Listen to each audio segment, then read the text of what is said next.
ॐ नमो भगवते वासुदेवाय। नारायणं नमस्कृत्य नरं चैव नरोत्तमं देवीं सरस्वतीं व्यासं ततो जयमुदीरये। जय श्री कृष्ण चैतन्य प्रभु नित्यानंद श्री अद्वैत गदाधर श्रीवासदि गौर भक्तवृंदा। हरे कृष्ण कृष्ण कृष्ण हरे हरे, हरे राम राम राम हरे हरे। நரசிம்மதேவ் பகவான் கி ஜெய். எல்லா பக்தர்களுக்கும் இனிய நரசிம்ம ஜெயந்தி வாழ்த்துக்கள். இன்னைக்கு நரசிம்ம ஜெயந்தி உலகம் பூரா பக்தர்கள் இந்த திருவிழாவை கொண்டாடுறாங்க. ஆனால் இன்றைய சூழல் கொஞ்சம் வித்தியாசமானதுனால எல்லாரையும் நேருக்கு நேராக பார்த்து இந்த திருவிழாவில் பங்கெடுக்க முடியாத ஒரு சூழ்நிலை. ஒரு வித்தியாசமான ஒரு திருவிழா இப்போ நடந்துகிட்டு இருக்கு.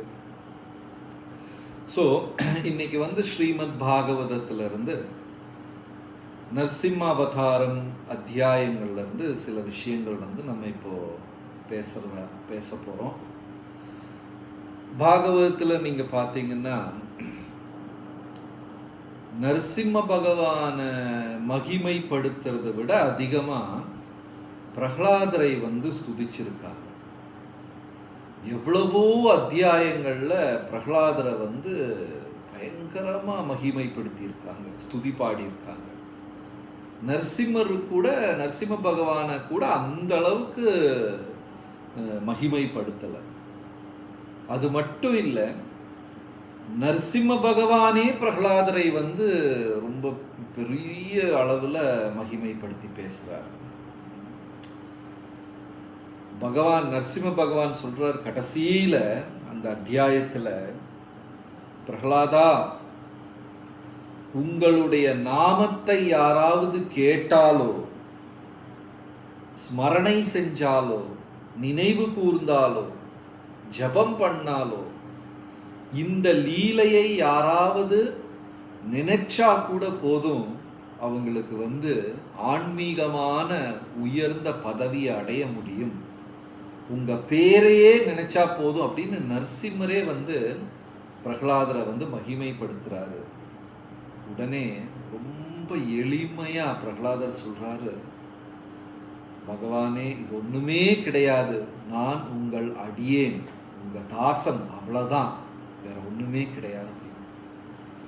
ஸோ அந்த அளவுக்கு மங்கள குணங்கள் நிறைந்த ஒரு பக்தர் அவர்தான் பிரகலாதர். ஆஹ்லாதம் மற்றுள்ளவர்களுக்கு விநியோகம் செய்யக்கூடிய பக்தர், அதனாலதான் அவருக்கு பிரகலாதா அப்படின்னு பேர். ஆஹ்லாதம் பிரதானம். ஆஹ்லாதம் அப்படின்னா பேரானந்தம், ஆனந்தத்தினுடைய உயர்ந்த ஒரு கட்டம். அந்த பேரானந்தத்தை அனைவருக்குமே விநியோகம் செய்யக்கூடியவர் பிரகலாதர். நம்ம நமக்கு ஒரு நல்ல விஷயம், சந்தோஷம் இருந்ததுன்னா உடனே நண்பர்கள் கிட்ட, உறவினர்கள் கிட்ட அதை பற்றி பேசுறது நம்மளோட பழக்கம். நல்ல ஒரு செய்தி வாசித்தேன் அப்படின்னு உடனே 10 பேர்கிட்ட சொல்லுவோம். இல்லை நல்ல ஒரு கதை படித்தேன் 4 பேர்கிட்ட சொல்லுவோம். அதே மாதிரி பகவானை இதயத்தில் சுமந்து நடக்கக்கூடிய பிரகலாதர், அவர் அனுபவிக்கிற அந்த பேரானந்தத்தை எல்லாருக்குமே விநியோகம் செய்து கொண்டே இருப்பார். அதனால பிரகலாதருக்கு எதிரிகளே கிடையாது, அப்பாவை தவிர, ஹிரண்யகசிபுவை தவிர. அவர் குருகுலத்தில் படிக்கும் போது கூட அனைத்து அசுர குழந்தைகளும் பிரகலாதர்கிட்ட ரொம்ப பிரியமா இருந்துட்டாங்க. எல்லாருக்கும் பிடிக்கும், சந்தோஷமா இருக்கிறவங்களை எல்லாருக்குமே பிடிக்கும். ஸோ அந்த மாதிரி பேரானந்தம் விநியோகம் செய்யக்கூடியவர் பிரகலாதர்.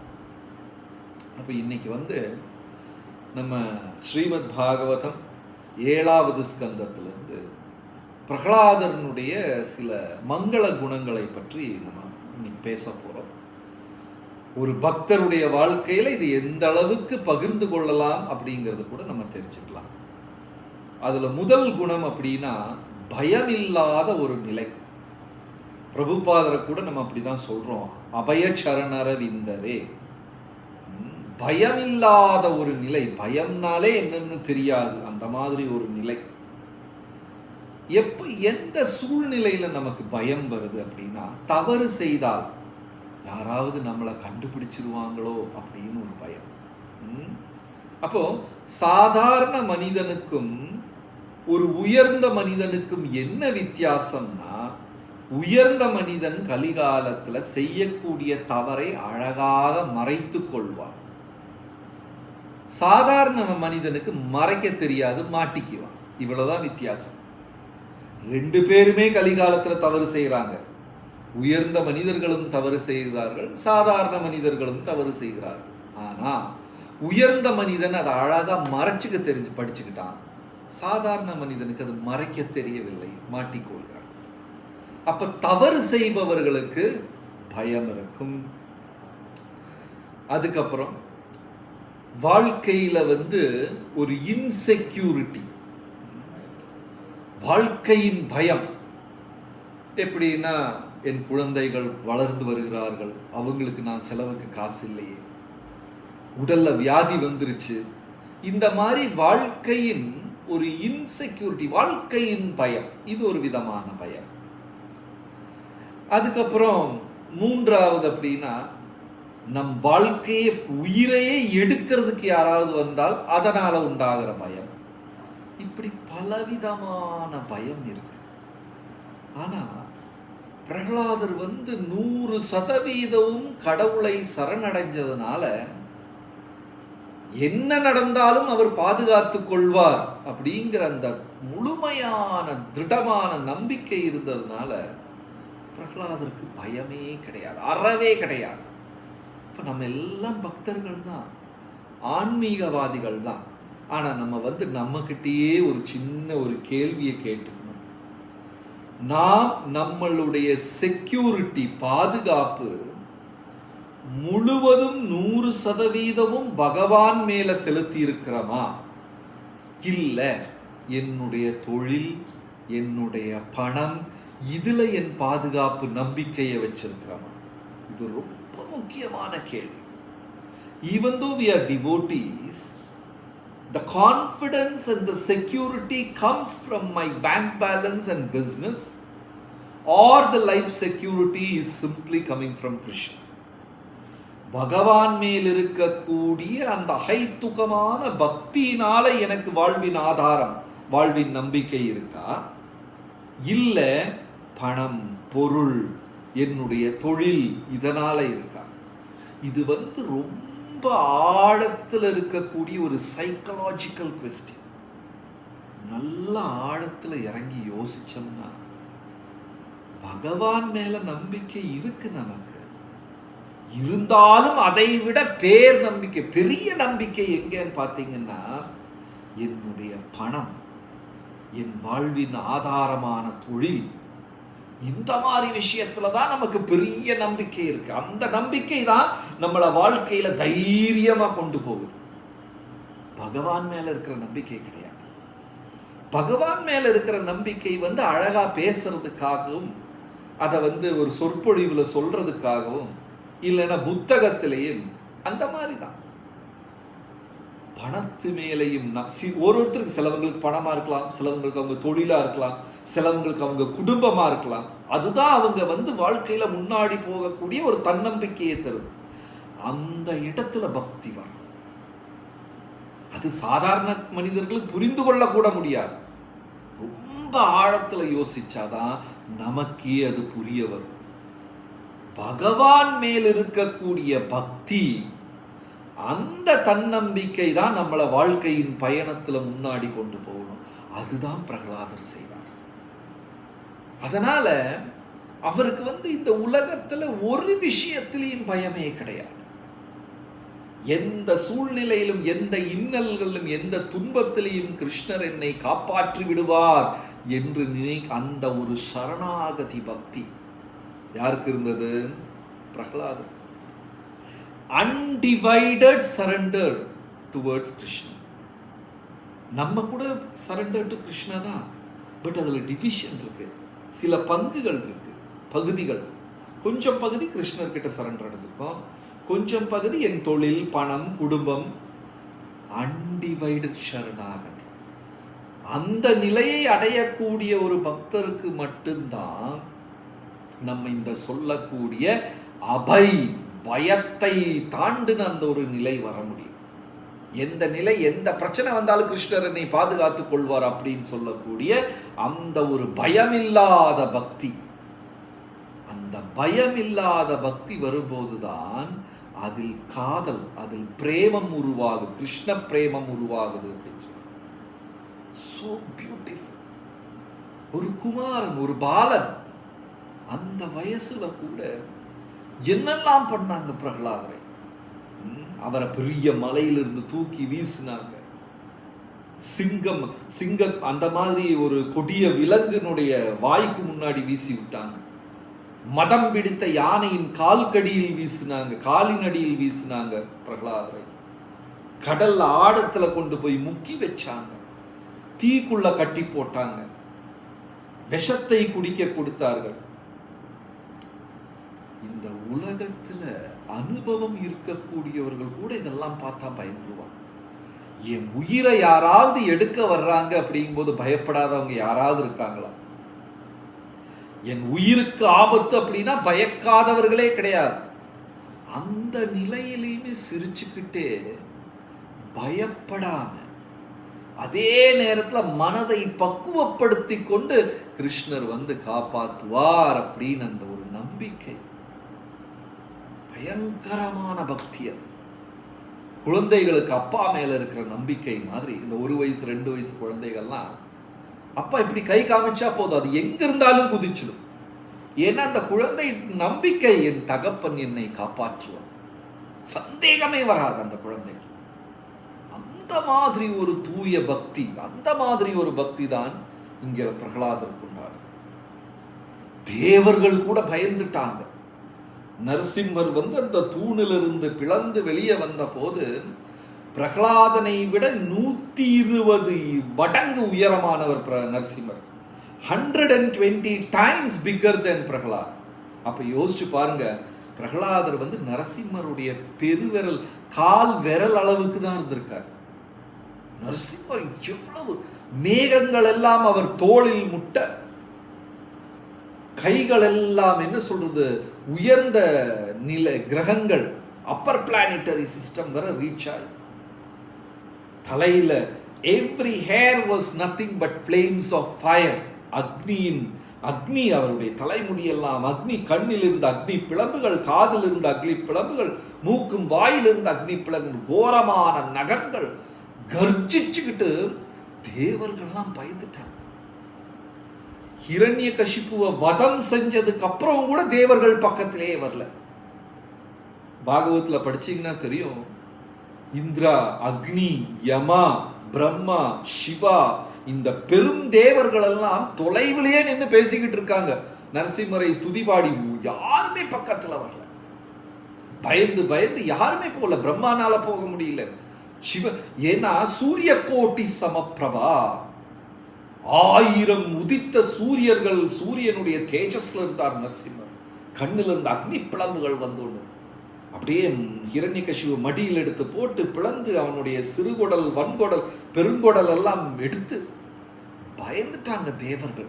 லக்ஷ்மி தேவியே நாராயணனுடைய இதயத்திலிருந்து இறங்கி போயிட்டு யாருமே வரல. உக்ர நரசிம்மரை சாந்த நரசிம்மராய் மாற்ற வேண்டும் சொல்லி யாருமே பக்கத்துல வரல.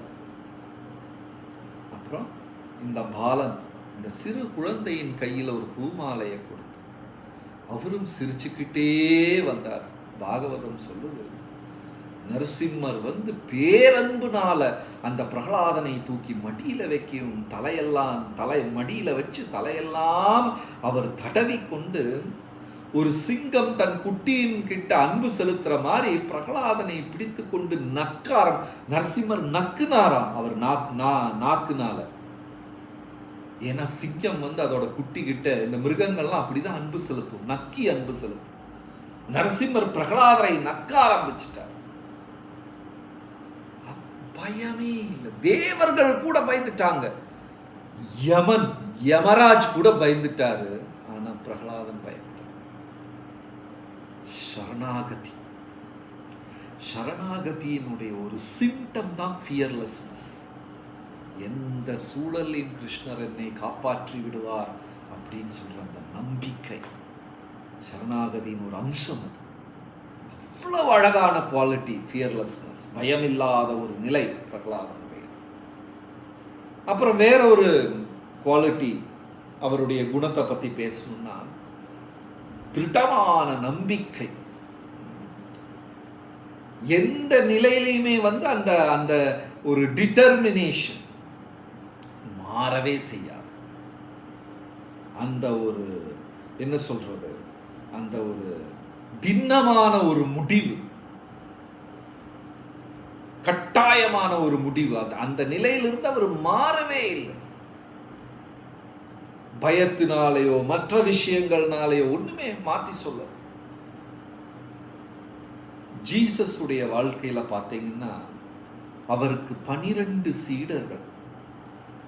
அதுல 2-3 சீடர்கள் கடைசியில உயிருக்கு பயந்து, ஜீசஸ் எங்கள் தலைவர் கிடையாது, எங்கள் குருநாதர் கிடையாது, நாங்க ஜீசஸ் உடைய ஃபாலோவர்ஸ் கிடையாது அப்படின்னு சொல்லி ஓப்பனாவே டிக்ளேர் பண்ணிடுவாங்க பயத்தினால. ஆனா ஹிரண்யகசிப்பு பயமுறுத்தி கேட்ட போதும் சரி, அசுர பாலகர்கள் கேட்ட சிரிச்சுக்கிட்டே உண்மையத்தான் சொல்லுவார் பிரகலாதா.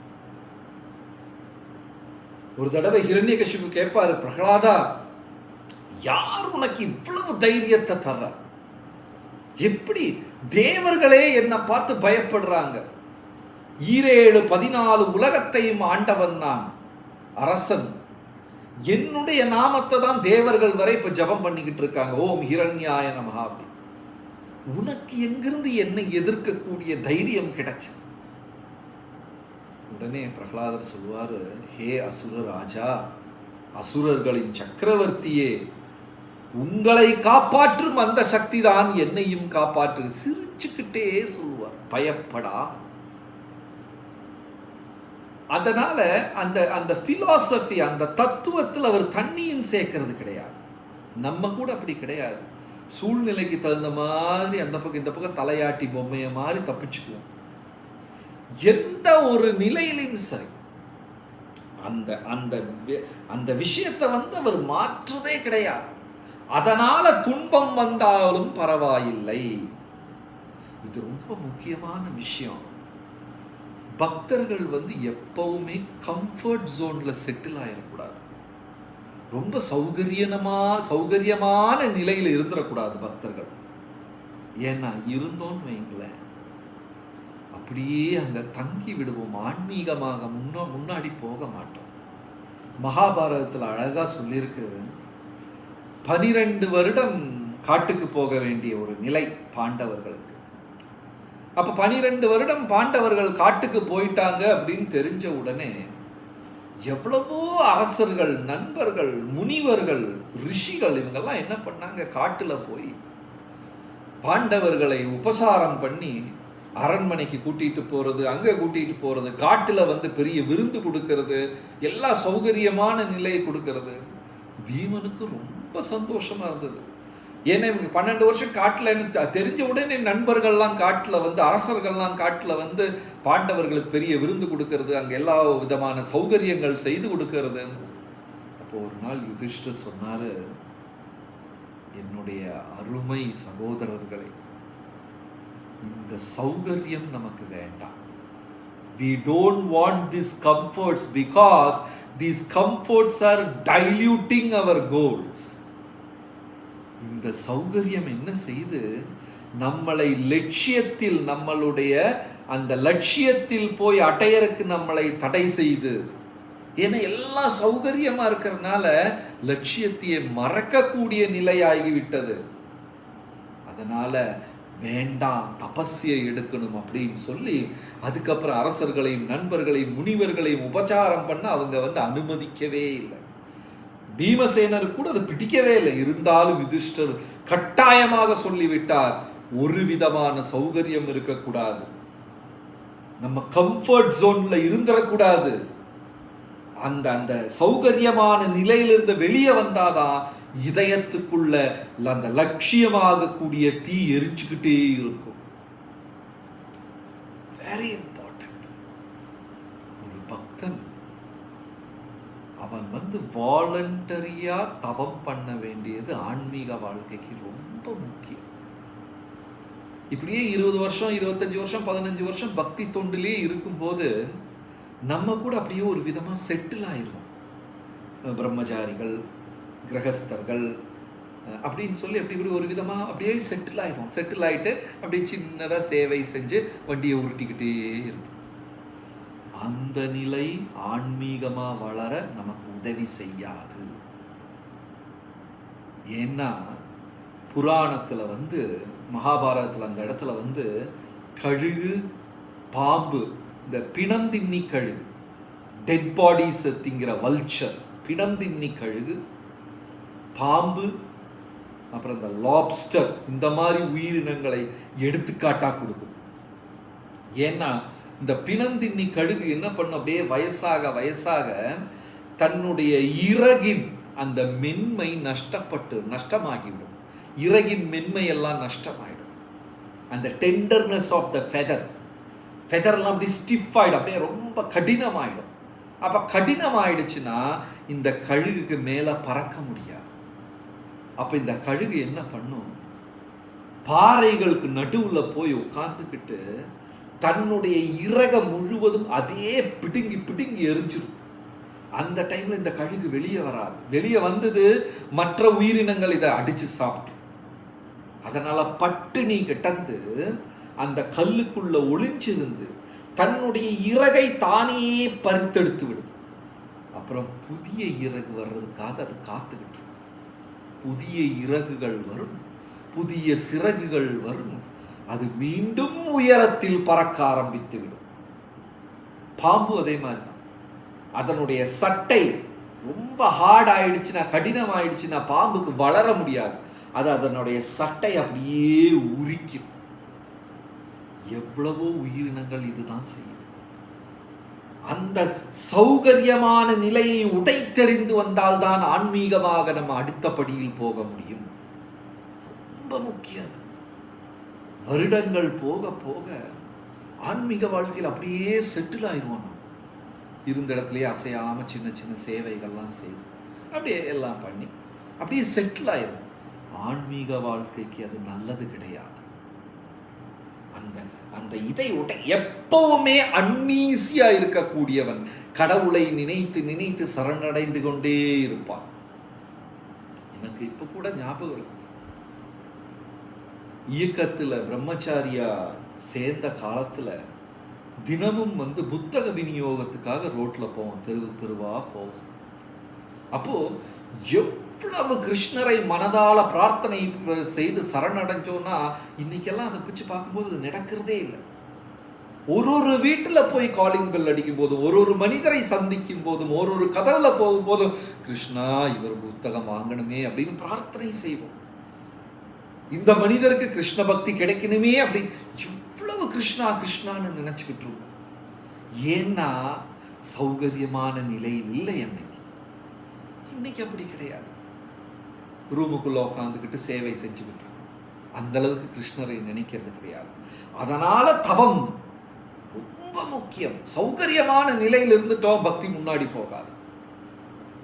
சோ பிரகலாதர் தன்னுடைய இன்னல்களுக்கு நன்றி சொன்னார்.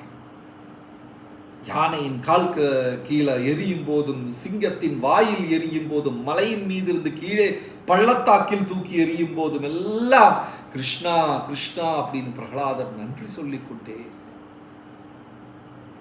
He simply accepted whatever has come in his life. Never protested, never reacted. He accepted those realities as it is. வாழ்க்கையில் நடக்கக்கூடிய அனைத்து விஷயங்களும் அதேபடி ஏற்றுக்கொண்டு பகவானை சரணடைந்தார். அழகான ஒரு குவாலிட்டி, குணம்.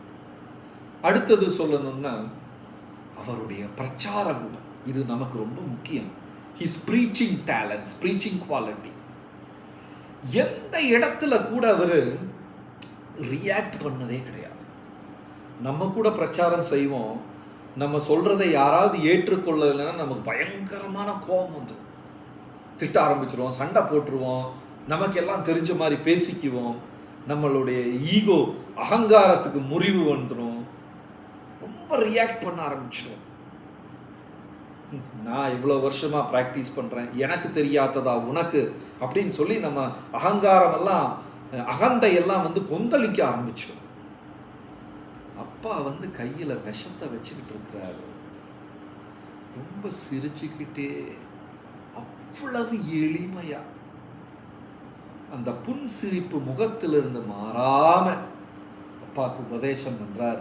ஏ ராட்சசராஜா, இதெல்லாம் விட்டுட்டு விஷ்ணுவை நீங்க சரணடையணும். அவருக்கு கோபம் கொந்தளிச்சு கொல்றதுக்காக காத்துக்கிட்டு இருக்கிறார். யானையோட காலில் எரிஞ்சான், சிங்கத்தின் வாய்க்குள்ள எரிஞ்சான், மலை மீதே இருந்து கடலுக்குள்ள எரிஞ்சான். அப்படியே சிரிச்சுக்கிட்டே மறுபடியும் நாராயணான்னு சொல்லிட்டு அப்படியே அரண்மனைக்கு வந்துருவார். அந்த கொல்ல கொண்டு போன சிப்பாய்கள் கூட வந்திருக்க மாட்டாங்க, இவரு தனியா நடந்து வந்துருவார்.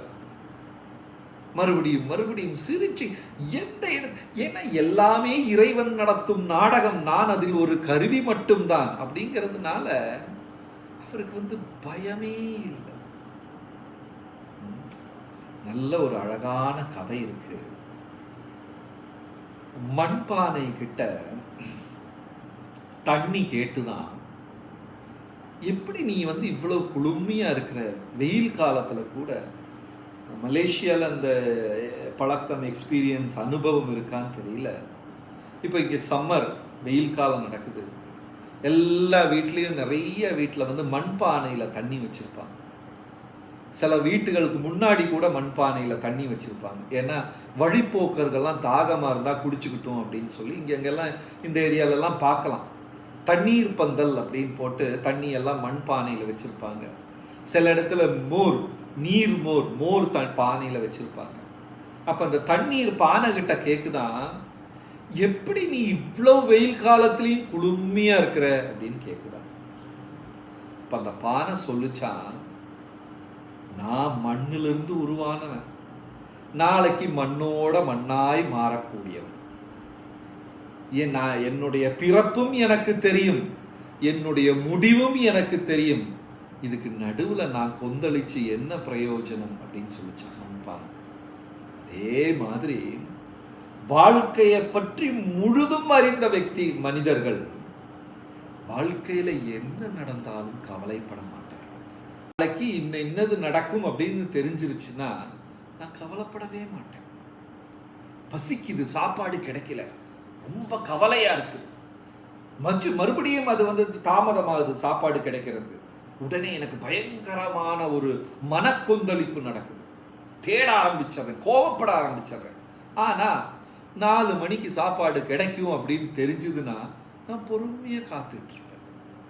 முடிவு தெரிந்து விட்டால் வாழ்க்கையில கொந்தளிப்பே கிடையாது.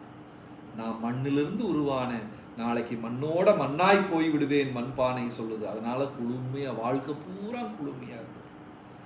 கடவுள் என்னை படைத்தார், கடவுள் என்னை ஆட்டி வைக்கிறார், நான் நாளைக்கு கடவுளின் திருவடியில் போய் சேர்ந்து விடுவேன் என்று பூர்ணமான அறிவு, ஞானம் பிரகலாதருக்கு இருந்ததுனால அவருக்கு தன்னை கட்டுப்படுத்தி அமைதியாக இருக்க முடிந்தது. ஒரு பிரீச்சர், ஒரு பிரச்சாரம் செய்யக்கூடிய பக்தனுக்கு ரொம்ப முக்கியமான ஒரு குணம் பொறுமையை கடைபிடிக்க வேண்டும். பொறுத்தார் பூமி ஆழ்வார் அப்படின்னு சொல்லுவாங்க. பொறுமையா இருக்கணும். எவ்வளவு பொறுமையா இருந்தார் பிரகலாத். ஏன்னா நம்மெல்லாம் இந்த மாதிரி நிலையில இருந்தோம், ப்ரீச்சிங் பண்ண போறோம், பிரச்சாரம் பண்ண போறோம், உயிர் எடுக்கிறதுக்காக இருக்காங்க, கோவப்பட்டுருவோம். நம்ம எல்லாம் நம் சமநிலை, அந்த தன்னை அடக்கக்கூடிய தன்னிலை மறந்து விடுவோம். நாம் அவ்வளவு பொறுமையா அது பண்ணிட்டு இருந்தார். கோபம் கிடையாது, அகங்காரம் கிடையாது, நான் பெரியவன் சிறியவன் என்ற சிந்தனை கிடையாது. இது எல்லாத்த விட அழகு என்னன்னா, அவர் பிரார்த்தனையா பிரச்சாரம் பண்ணார். ஹிரண்யகசிபு கூட ரொம்ப எளிமையா தயவு செய்து நாராயணருடைய நாமத்தை ஏற்றுக்கொள், உன்னுடைய வாழ்க்கை பேரபாயத்திலிருந்து காப்பாற்றப்படும். ப்ரீச்சிங் கூட அவ்வளோ ப்ரேயர்ஃபுல்லா, ஒரு பிரார்த்தனையாத்தான் எளிமையாத்தான் பண்ணார். பக்தர்கள் பிரச்சாரத்துக்கு போகும்போது, பௌதீக உலகத்தில் கட்டுண்ட ஆத்மா வந்திருக்குது, கடவுளை மறந்து எவ்வளவோ யுகங்களாக இந்த பௌதீக உலகத்தில் இவன் கஷ்டப்படுறான், கிருஷ்ணா தயவு செஞ்சு இவனுக்கு கருணை தரணும் அப்படின்னு பிரார்த்தனையா பிரச்சாரம் பண்ணா அது ரொம்ப எளிதா நடக்கும். இது எல்லாத்த விட ஒரு பெரிய குணம் என்னன்னா, பிரகலாதருக்கு அவர் ஹிரண்யகசிபு செய்த தவறை மறக்கவும் செய்தார், மன்னிக்கவும் செய்தார். ரொம்ப முக்கியம். நமக்கு எதிராக யாராவது ஏதாவது செஞ்சிட்டாங்கன்னா, இந்த வாழ்க்கையில யாராவது துன்புறுத்திட்டாங்கன்னா மன்னிச்சிருவோம், ஆனா அந்த செயலை மறக்கவே மாட்டோம். இப்ப நான் ஒரு டிவோட்டியை, ஒரு பக்தரை வார்த்தையினால புண்படுத்திட்டேன்னா அவர் என்ன மன்னிச்சிருவார், ஆனா நான் செய்த செயலை மறக்கவே மாட்டார். பிரகலாதர் அப்பாவை மன்னிக்கவும் செய்தார், அவர் செய்த தீங்கை மறந்தே போயிட்டார் அறவே. அந்த ஒரு மனது வேணும்னா எந்த அளவுக்கு ஆன்மீகமா உயர்ந்த ஒரு மனிதருக்கு மட்டும்தான் அது மறக்க முடியும். நம்மளால மறக்க, மன்னிச்சிருவோம், சரி தெரியாம அரியா பிள்ளை தெரியாம செஞ்சுட்டான் அப்படின்னு மன்னித்து விடுவோம், அதை மறக்க மாட்டோம் ஒரு பொழுதும். பிரகலாதர் மறக்கவும் செய்தார், மன்னிக்க. இந்த ஒரு குணம் ஒரு ஆன்மீகவாதி, உயர்ந்த ஆன்மீக நிலை அடைந்தவருக்கு தான் அது முடியும். ஸோ இந்த மாதிரி ஏகப்பட்ட குணங்கள் பிரகலாதரை பற்றி பாகவதத்தில் அவ்வளோ அழகா சொல்லுது. உங்களால முடிஞ்சா டீச்சிங்ஸ் ஆஃப் பிரகலாத் மகாராஜ் அப்படின்னு சொல்லி பிரபுபாதர் சின்ன ஒரு புத்தகம் வெளியிட்டு இருந்தார் அந்த காலத்தில். இப்பவும் இஸ்கான்ல அந்த புத்தகம் இருக்கு. அது 10 தாள் தான் இருக்கும், மேக்சிமம் 10 பேஜஸ், 10 தாள் 20 தாள் தான் இருக்கும். ரொம்ப குட்டி புக்கு, டீச்சிங்ஸ் ஆஃப் பிரகலாத்மா. அவ்வளவு அழகான புத்தகம் அது. அது இந்த 7வது ஸ்கந்தத்தில் பாகவத்தில் இருக்கக்கூடிய முக்கியமான விஷயமெல்லாம் அந்த புத்தகத்தில் போட்டிருக்காங்க. 10-15 தாளுகள் தான் இருக்கும். முடிஞ்சா இன்னைக்கு அந்த புத்தகத்தை படி. ஒரு லைன் எழுதியிருக்காரு பிரபுபாதம், இந்த உலகத்தில் இருக்கக்கூடிய அனைத்து சுகமும் is nothing but rubbing the skin அப்படின்னு ஒரு வரி எழுதியிருக்கார். இந்த உலகத்தில் நாம் அனுபவிக்கக்கூடிய அனைத்து சுகங்களும் ஜஸ்ட் தோல் ஒன்னோடு ஒன்று உரசுறது, அவ்வளவுதான், வேற ஒண்ணுமே கிடையாது. இதுக்கு போய் மனிதன் ஏன் இவ்வளவு அவ்வளோ அழகா சொல்லிட்டார். ஆனா அதை அடையணும்னா அவ்வளோ ஈஸி கிடையாது, எளிமை கிடையாது. இனி ஒரு வரி பிரகலாதர் சொல்றாரு, நிரந்தரமில்லா உலகத்தில் நிரந்தரமான சுகம் தேடும் அறிவில்லாதவன் மனிதன். எவ்வளவு அழகா சொல்றார் பிரகலாதர். இந்த உலகமே நிரந்தரம் கிடையாது, உறவுகள் நிரந்தரம் கிடையாது, பணம் நிரந்தரம் கிடையாது, நம் உடல் வலிமை ஆரோக்கியம் நிரந்தரம் கிடையாது, செல்வாக்கு பொருள் பேர் ஒண்ணுமே நிரந்தரம் இல்லாத உலகத்துல நிரந்தரமான சுகத்தை தேடுகிறாராம். ரொம்ப பியூட்டிஃபுல். யாருக்கு சொல்லி கொடுக்கிறார் பிரகலாதர்? தன்னுடைய குருகுலத்தில் படிக்கக்கூடிய நண்பர்களுக்கு சொல்லி கொடுக்கிறார். அழகான, ரொம்ப அழகான விஷயங்கள். நிரந்தரம் இல்லா உலகத்தில் நிரந்தரமான சுகத்தை தேடும் அறிவில்லாதவன் மனிதன். உண்மைதானே? ஒரு பொருள் வாங்குறோம், நம்ம ஒரு பொருள் வாங்குறோம், எல்லாருக்கும் தெரியும் இந்த பொருள் 1 வருஷம் 2 வருஷம் தான் உலகத்தில் இருக்க போகுது, கெட்டு போயிடும், அவ்வளோதான். இது எல்லாத்துக்குமே லைஃப் இருக்கு, எல்லாத்துக்குமே ஒரு வாழ்க்கை இருக்கு. 2 வருடம், இந்த 2 வருடம் உபயோகிக்கக்கூடிய பொருளை வாங்கி 20 வருடம் சந்தோஷமா இருக்கணும்னு நம்ம ஆசைப்படுறோம். நடக்காது. இந்த உலகம் துக்காலயம், நிரந்தரமான சுகம் கிடைக்காது, நிரந்தரமான ஒரு தீர்வும் கிடையாது. இங்கே கிருஷ்ணரை சரணடைவதல்லாமல். அப்புறம் இனியொரு விஷயம் சொல்றார் நண்பர்கள் கிட்ட, ரொம்ப அழகான விஷயம். அது நமக்கு ரொம்ப முக்கியம். ஏன்னா நிறைய பக்தர்கள் கிட்ட பேசும்போது அவங்க சொல்லுவாங்க, பிரபு இனி கொஞ்ச நாளில் என்னுடைய பொறுப்புகள்லாம் முடிஞ்சிடும், ரிட்டையர் ஆகிடுவேன், அதுக்கப்புறம் நான் வந்து முழு நேரமாக வந்து கிருஷ்ணரையே இந்த இயக்கத்தையே சேவை பண்ணிக்கிட்டு இருக்கேன் அப்படின்னு நிறைய பேர் சொல்லுவாங்க. இனி 2 வருஷம்தான் என்னுடைய பொறுப்புகள்லாம் முடிஞ்சிடும், அதுக்கப்புறம் நீங்கள் பாருங்கள் நான் வந்து முழு நேர சேவை தான் அப்படின்னு நிறைய பேர் சொல்லுவாங்க. அதற்கு நேர் விபரீதமாக பிரகலாதர் பேசுகிறார். பிரகலாதர் சொல்கிறாரு, வயசான குருகுல நண்பர்கள் கிட்ட சொல்கிறாரு, என்னுடைய நண்பர்களே, பிரிய மித்திரம், பிரிய நண்பர்களே, வயதானால் உங்களால் என்ன செய்ய முடியும்? ஞாபகம், அந்த ஞாபகம் குறையும், மறதி உண்டாகும், உடல் ஒத்துழைக்காது, தினமும் புதிய புதிய நோய்கள் உருவாகும், நம்மளால மனதினை ஒருநிலைப்படுத்த முடியாது. அதனால இது கௌமாரேத் ஆச்சரேத் பிரக்ஞோ தர்மான் பாகவதானிகா, இந்த வயதுதான் ரொம்ப முக்கியமான வயது, இதுக்கு தகுந்த வயது, இப்பவே இறங்கி வாங்க அப்படின்னு சொல்லி நம்ம நினைக்கிறதுக்கும் பிரகலாதர் நினைக்கிறதுக்கும் கம்ப்ளீட்லி கான்ட்ரடிக்டிங், நேர் விபரீதமானது. நம்ம என்ன நினைக்கிறோம், கொஞ்சம் வருஷம் கூட போய் வாழ்க்கையில பொறுப்பெல்லாம் முடிச்சுக்கிட்டு அப்புறம் போய் கிருஷ்ணரை செய்வோம். பிரகலாத் சொல்றாரு, வயசானா உடல் ஒத்துழைக்காது, மன உளைச்சல் உண்டாகும், மனம் ஒத்துழைக்காது, நோய், பிணி, மூப்பு, இதெல்லாம் வந்து ஞாபகம் மறதி, ஒண்ணுமே செய்ய முடியாது. என்னுடைய குருகுல நண்பர்களே, இப்பவே நீங்க இறங்கி வாங்க. ஒரு மகாராஜ் சன்னியாசி பிரபுபாதருக்கு அவர் எழுதின வியாச பூஜா கடிதத்துல அழகா ஒரு வரி எழுதியிருந்தார். ஸ்ரீல பிரபுபாதா, எனக்கு உங்களுக்கு அன்பளிப்பா தர்றதுக்காக ஒண்ணுமே என்னுடைய கிடையாது, தட்சிணையா உங்களுக்கு குருக்கு ஏதாவது காணிக்கை தரணும்னா என் கையில ஒண்ணுமே கிடையாது, கொடுக்கறதுக்கு எனக்கு ஒண்ணுமே இல்லை, என்னுடையது என்று சொல்றக்கூடிய இருக்கு எனக்கு இந்த இளமை மட்டும்தான், இளமை பருவம் மட்டும்தான் இருக்கு, அதனால நான் என் இளமை பருவத்தை உங்களுக்காக தியாகம் செய்கிறேன் அப்படின்னா. கௌமாரேத் ஆச்சரேத் பிரக்ஞா, எப்போ உடல் வலிமை இருக்கோ, எப்போ பொழு நேரம் இருக்குதோ அப்பவே பகவானை இறங்கி சேவை செய்ய வேண்டும். காலதாமதம் செய்து காத்து கிடக்கும் வயோதிக காலத்தில் நமக்கு என்ன செய்ய வேண்டும்? இந்த மாதிரி நிறைய விஷயங்கள். அப்புறம் சொல்றாரு, நண்பர்கள் கேட்குறாங்க, பிரகலாதா, இப்படி வந்து நீ சேவை சேவைன்னு சொல்லி நாராயணரை சேவை செஞ்சா உனக்கு என்ன கிடைக்கும்? அவர் சொல்றாரு, ஒரு குழந்தை அழகாக முகத்தில் வடிவான ஆபரணங்கள் எல்லாம் அணிந்து கொண்டு, முகத்துல வந்து கம்மல், அது இது, இந்த பெண் குழந்தைகள்லாம் ஆர்னமெண்ட்ஸ், அணிகலன்கள்லாம் மாட்டிக்கிட்டு அழகா மாட்டிக்கிட்டு கண்ணாடியில பார்த்தா அந்த அழகு கண்ணாடியில் தெரியும். அதே மாதிரி பகவானை சேவை செய்து கொண்டால் நாமும் அதில் சேர்ந்து அழகாகி விடுவோம், கண்ணாடியில் நம் உருவமும் அழகாக தெரியும். கிருஷ்ணரை சர்வீஸ் பண்ணா போதும், பகவானுக்கு சேவை செய்தா போதும், அனைத்து பொருட்களும் அழகாக மாறிவிடும் அப்படின்னு சொல்றார். அந்த குருகுல நண்பர்களுக்கு அவர் கொடுக்கக்கூடிய உபதேசம் அவ்வளவு அழகா இருக்கும். அப்புறம் நரசிம்ம பகவான் முன்னாடி வந்துடுறாரு. பிரகலாதர் அழகான கையில பூமாலையும் ஏந்தி கொண்டு நரசிம்ம பகவானை துதிபாடி கொண்டு போறார்.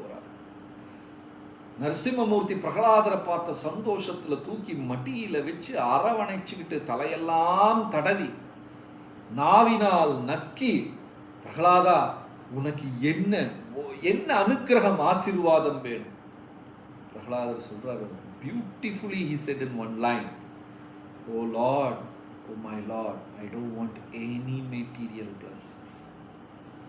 பௌதீகமான ஒரு வரமும் எனக்கு தேவையில்லை, சாகா வரம் என்னும் பெரும் வரம் போலும் எனக்கு தேவையில்லை, ஒரு வரவுமே எனக்கு தேவையில்லை. I don't want any material blessings. அதுவும் கூட சொன்ன உடனே நரசிம்மர் பேரானந்தத்துல, பிரகலாதா உன்னுடைய நாமத்தை நினைத்தாலே போதும் மற்றுள்ளவர்களுக்கு பக்தி கிடைச்சிரும், பிரகலாதா உன்னுடைய லீலைகளை நினைத்தால் அவர்களுக்கு பக்தி கிடைச்சிரும், பிரகலாதா உன்னை ஒரு முறை அவர்கள் பேரெடுத்து சொன்னால் அப்படியே குளோரிஃபை. நரசிம்மர் வந்து சந்தோஷத்துல பிரகலாதனை பற்றி துதிபாடிக்கொண்டே இருக்கிறார். 1000 நாக்கு இருக்கிற மாதிரி அவர் வந்து பிரகலாதரை குளோரிஃபை பண்றார். பிரகலாதர் ரொம்ப எளிமையா, "Oh my Lord, I just want to be your servant and nothing else." உங்களுடைய தாசனாக இருந்தால் போதும், வேற ஒண்ணுமே வேண்டாம் அப்படின்னு சொல்லி தேவர்கள் பயந்து ஓடிட்டார். ஒண்ணுமே வேண்டான்ட்டார். இல்ல பிரகலாதா, நீ எதையாவது, நான் என்னோட சந்தோஷம் பிரகலாதா ஒரு கடல் அலையடிக்கிற மாதிரி எனக்கு சந்தோஷமா இருக்கு, நீ ஏதாவது வரத்த கேளு அப்படின்னு சொல்லி நரசிம்மர் வலுக்கட்டாயமாக சொல்றார். அப்படின்னா என் அப்பாவை மன்னித்து அவருக்கு மோட்சம் கொடுத்து, அவர் ஆன்மாவின் அறிவே இல்லாமல், உங்களுடைய சுப்ரீமசி, உங்களுடைய உயர்ந்த நிலையை தெரிந்து கொள்ளாமல் பெரும் அபராதம் செய்து விட்டார். Please forgive this demoniac king Hiranyakashipu. அந்த ராட்சச அரசனை மன்னித்து விடுங்கள். உடனே சிரிச்சுக்கிட்டே நரசிம்மர் சொல்றார், Prahlad, you don't have to say this. நீ இது சொல்ல வேண்டிய தேவையே இல்லை. எந்த ஒரு பரம்பரையில ஒரு மனிதர் தூய பக்தரானாலும் சரி, அவர் 7 தலைமுறைகளை நான் காப்பாற்றி விடுவேன். பிரகலாதா, உனக்காக அந்த 7 தலைமுறையை 21 தலைமுறையா மாற்றி தர்றேன். உன்னுடைய 21 தலைமுறையில் இருக்கிறவங்களும் தப்பித்து விடுவார்கள். இந்த உலகத்துல ஜனன மரண இந்த சம்சார சக்கரத்தில், பிறப்பு இறப்புங்கிற சக்கரத்தில் மாட்ட மாட்டார்கள். உனக்காக அந்த 7 என்பதை நான் 21ஆக மாற்றி தரேன். நீ கேட்கவே வேண்டாம். சோ பிரகலாதனின் பக்தியில பிரகலாதர் பேரானந்தம் அனுபவிக்கிறார், அது வேற விஷயம். ஆனா பிரகலாதரை பார்த்து நரசிம்மர் பேரானந்தம் அனுபவிக்க ஆரம்பித்து விட்டார். அகோபிலத்துல போனா கூட சத்ரவட்ட நரசிம்மா அப்படின்னு ஒரு நரசிம்மர் இருக்கார். பிரகலாதர் நாம சங்கீர்த்தனம் பாடி நடனமாடும் போது நரசிம்மர் அங்க உட்கார்ந்து தொடைய தட்டி, சத்ரவட்ட நரசிம்மா, அவருடைய சிரிப்பு ஜெகநாதர் உதடுகள் மாதிரி அப்படியே காது வரைக்கும் பெருசா நரசிம்மர் சிரிக்க ஆரம்பிச்சிருவார். பிரகலாதன் மேல அந்த அளவுக்கு ஒரு தூய அன்பு. ஸோ இந்த 7வது ஸ்கந்தத்துல பிரகலாதர் நண்பர்கள் கிட்ட குடும்பம்னா என்னது, குடும்பத்துல மனைவி, குழந்தைகள், பணம், நண்பர்கள் கூட இருக்கக்கூடிய அந்த ஒரு பந்தம், உறவு எந்த அளவுக்கு அபாயமானது, ஆன்மீக வாழ்க்கை என்ன, சந்நியாச வாழ்க்கை என்ன. சந்நியாச வாழ்க்கையை பற்றி ஒரு வரி சொல்றார், ரொம்ப அழகான வரி. You should renounce things with respect அப்படிங்கிறார். மரியாதையுடன் துறக்க வேண்டும். நான் கூட சில பிரம்மச்சாரிகளை பார்த்திருக்கேன். அவங்க பெண்கள் அப்படின்னா மாயை, மாதாஜி சார் மாயா, பெண்கள்னா மாயை, நான் அவங்க கூட பேச மாட்டேன். ஸோ அதில் ஆழத்தில் பார்த்தீங்கன்னா அந்த துறவில் ஒரு வெறுப்பு இருக்கு. பிரகலாதர் சொல்றார், துறவு ஒரு மரியாதையோட இருக்கு. She is a mother, என்னுடைய தாய். அதனாலதான் நம்ம இயக்கத்துல கூட மாதாஜி அப்படிங்கிற ஒரு வார்த்தையை உபயோகம் செய்யும். அவள் என்னுடைய தாய் அப்படின்னு மரியாதையோடு துறக்க வேண்டும். Renounce with respect, not with hate. துறவரம் கூட எப்படின்னு சொல்லி இந்த 7வது ஸ்கந்தம் ரொம்ப அழகா இருக்கும்.